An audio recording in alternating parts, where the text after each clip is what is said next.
Infelizmente, o mundo está estarrecido com os acontecimentos na região da Palestina. E não é para menos. Cenas de terror estão tomando conta da região. Além de entender os motivos dessa nova onda de ofensivas, temos que entender as origens desse conflito que está bem longe de terminar. Meu nome é Dalton, sou professor e hoje eu tenho essa triste história para contar.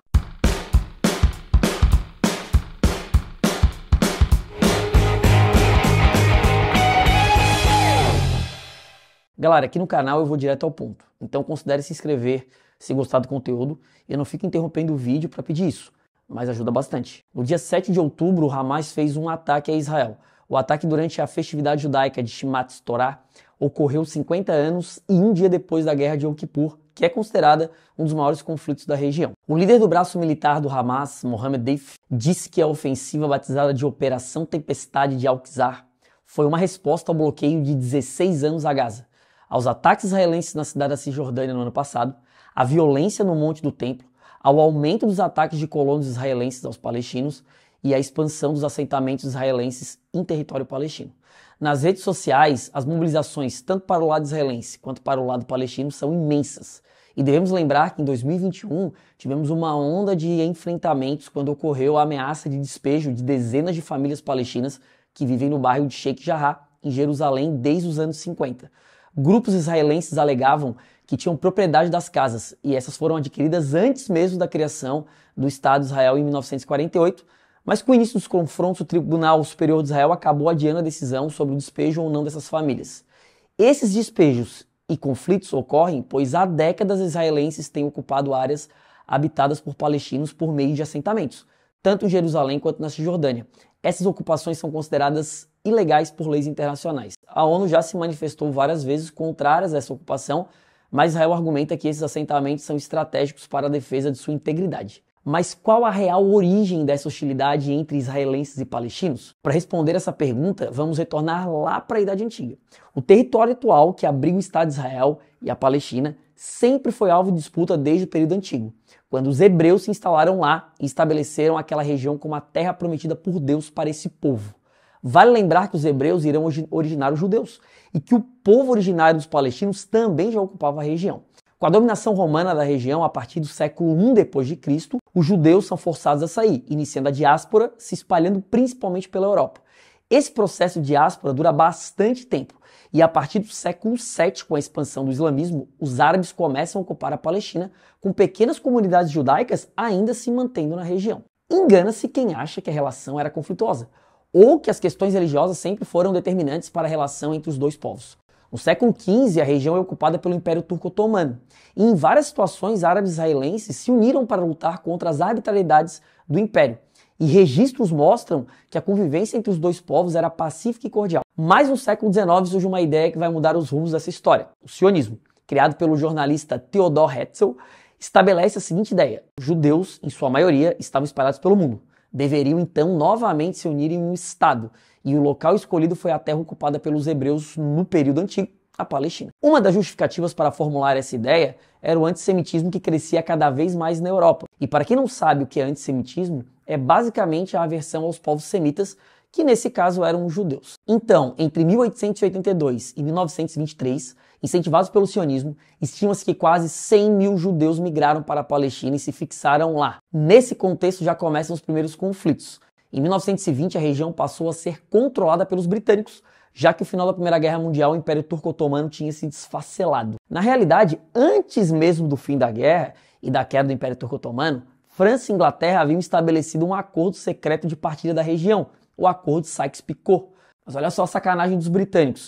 Eles tinham prometido para os árabes que se tivessem apoio durante a guerra contra os turcos otomanos, eles apoiariam a luta por independência dos povos árabes na região, o que obviamente não aconteceu. Mas o pior é que os mesmos britânicos também mandaram uma carta em 1917 para as autoridades judaicas, conhecidas como Declaração de Balfour, que era um ministro das Relações Exteriores da Inglaterra na época, prometendo o estabelecimento de um lar nacional para o povo judeu na Palestina. Ou seja, eles prometeram o mesmo território para os dois povos. Não é à toa que os ânimos já começam a se acirrar bem no começo do mandato britânico. Vários enfrentamentos entre árabes e judeus começaram a ocorrer, justamente porque a população judaica na região começa a aumentar. Segundo o historiador Daniel Arão Reis, que é professor da Universidade Federal Fluminense, As relações entre os dois povos, que eram relativamente pacíficas e cordiais durante o Império Turco-Otomano, vai mudar com as tensões e vários conflitos durante o domínio britânico, geralmente que envolviam disputa de terra e água, vão ocorrer. Em 1929 ocorreu um dos primeiros grandes choques, o massacre de Hebron. Quase 70 judeus foram mortos sob o pretexto de que estavam planejando tomar o monte do Templo em Jerusalém,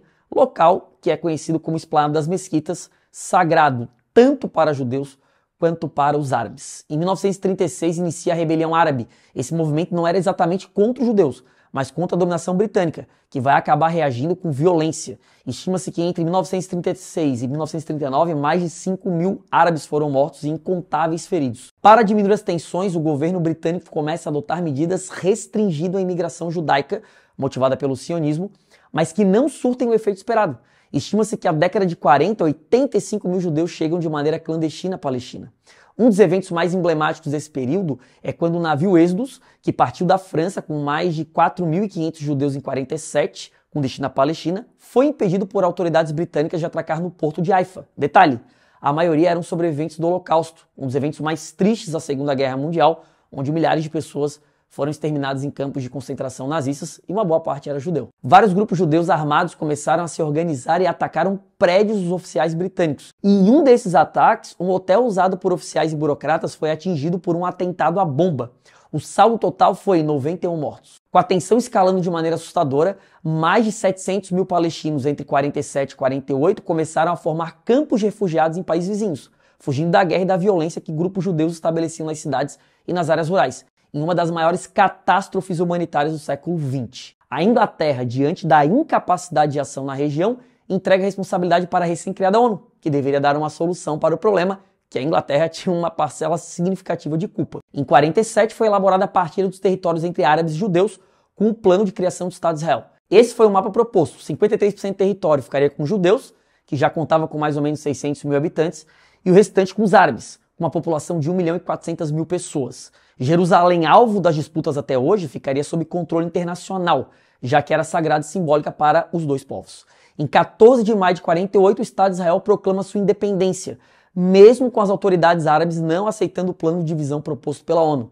Se a intenção era resolver um problema, não deu certo, pois a partir dessa criação a região, que já tinha uma série de conflitos, não terá paz. Foram sucessivas ofensivas que já começam no dia seguinte, com a participação de vários países árabes em apoio à Palestina e com os Estados Unidos apoiando Israel, apoio esse que dura até hoje.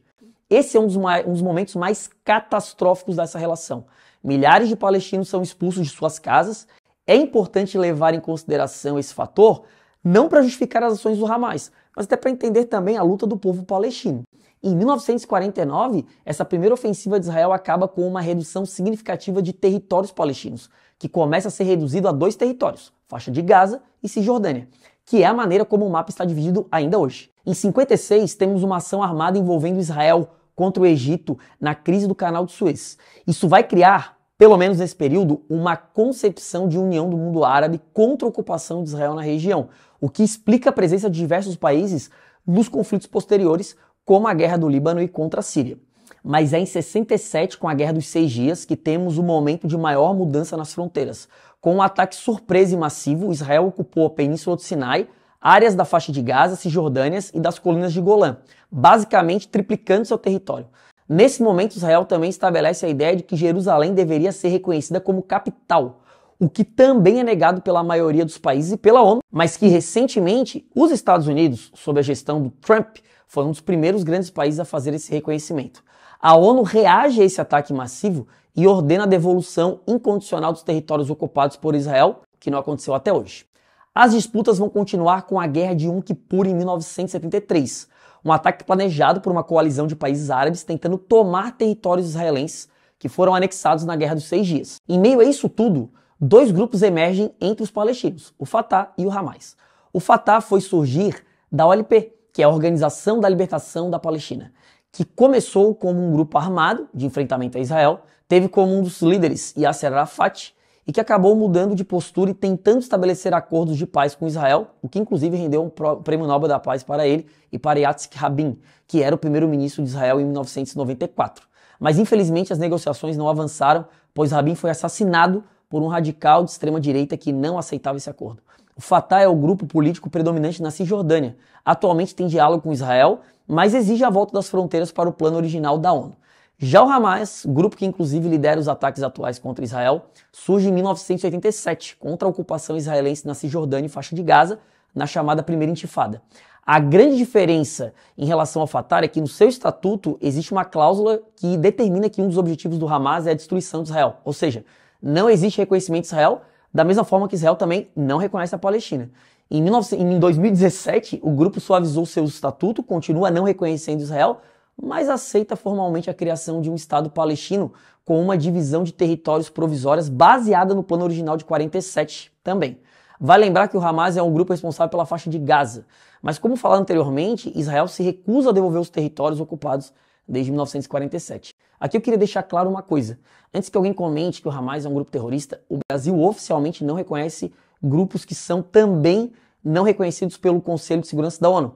E nesse caso o Hamas está fora dessa classificação, diferente de Al-Qaeda e Boko Haram, por exemplo, que são oficialmente reconhecidos. Então estou mantendo o entendimento e posicionamento oficial do Brasil no momento da gravação desse vídeo.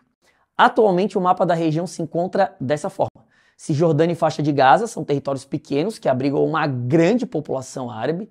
A faixa de Gaza é considerada por muitos a maior prisão a céu aberto do mundo. E na Cisjordânia ainda existem os assentamentos judaicos, que são considerados ilegais, como eu falei anteriormente. Essas colônias estão espalhadas pelo território palestino.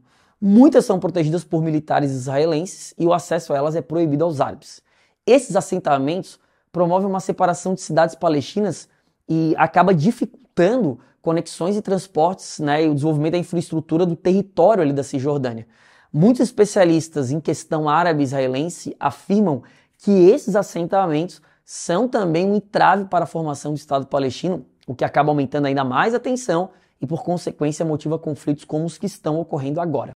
Para finalizar, da mesma forma que devemos condenar os ataques do braço armado do Hamas a civis, devemos com o mesmo peso condenar os ataques de Israel aos palestinos, que inclusive ao longo dos anos tem um número muito maior de mortos.